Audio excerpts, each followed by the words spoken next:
Hello. So today I'd like to go over this really short but very important verse in the Bible. Proverbs has many great verses. This is one of them. Where there is no vision, the people perish, but he that keepeth the law, happy is he. Where there is no vision, the people perish. It's important to have a vision. If you don't have a vision for your life, then you're just wandering around aimlessly. And a lot of people are just wandering around aimlessly. If you don't believe in God, you might have a vision, but you're generally going to be wandering around aimlessly. If you're a Christian, there's still a good chance you're just wandering around aimlessly, which is what a lot of people do. It's a very easy trap to fall into. Though the world we live in is very convenient.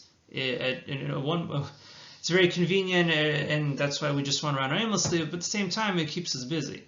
The whole hustle culture thing, and everybody's just keeping themselves busy. But at the same time, it looks like they have a plan, but at the same time, they are wandering around aimlessly, without an actual plan. Not doing anything important, just a lot of vanity, and that is the world we live in. We're constantly drawn into distractions and vanity. So it's important to have vision, and quite often, unfortunately, the way it works out is those that have the resources and the money, they don't have the vision for lost souls, and those that do have a vision, they lack the resources or the money. So you do need rich Christians that can fund giant projects sometimes and try to get missionaries overseas, and you do need that.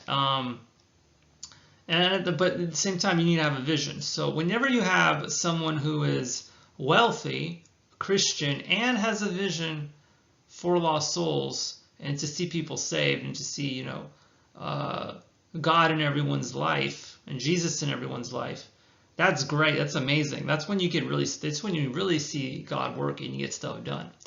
But even if you don't have those people, God can work through anyone. It doesn't matter. God spoke to Samuel. He can use a little kid. He can send anyone.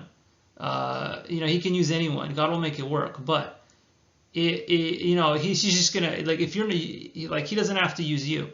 So if you don't want to believe in God's vision, if you don't want to follow God, that's fine. God will exist anyway. He'll just use someone else. But you won't be able to take part in those blessings of having been part of God's work.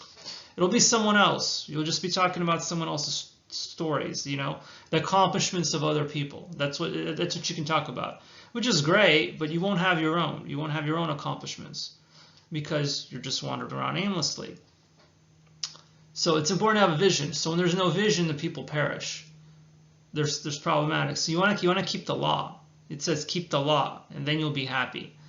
So it's important to have your own personal vision for your life.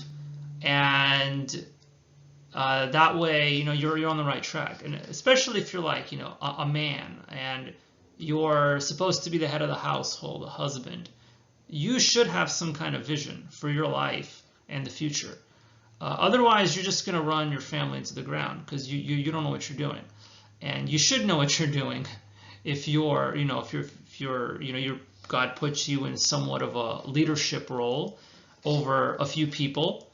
And if you can't handle that, if you can't, handle that responsibility of leading your family, then I don't know, you might not be good at other roles, So of course, I'm not really one to talk. I don't have a family yet, but that is important. That the head of the household has a vision for the future. So it's important to have some kind of vision for your life. Or you're just gonna run around in circles and really not know what you're doing. So it is important to have a vision, and that Christians have a vision. The pastor of your church has a vision, and and it's the correct one for seeing lost people saved and seeing Christians grow and discipling believers. Those are all important things. That should be part of that vision. So that the vision is aligned with the Lord. That's the correct vision to have. So very important, because if you don't have a vision, then what you are when you can't see? You're blind. That's literally how you're living your life. That's how most people live their lives. spiritually blind.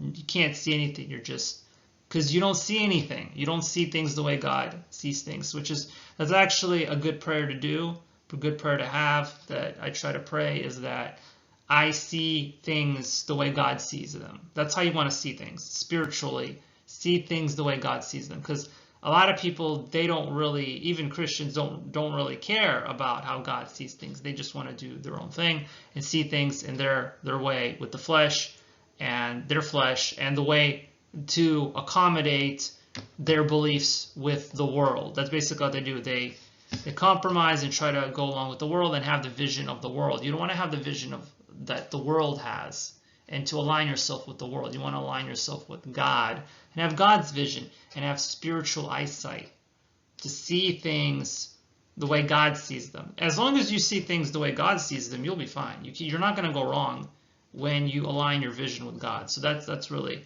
an important prayer to have, to align your vision with God's. So anyway, talk to you later. See you next time. I will try to post daily. So yeah, that's it.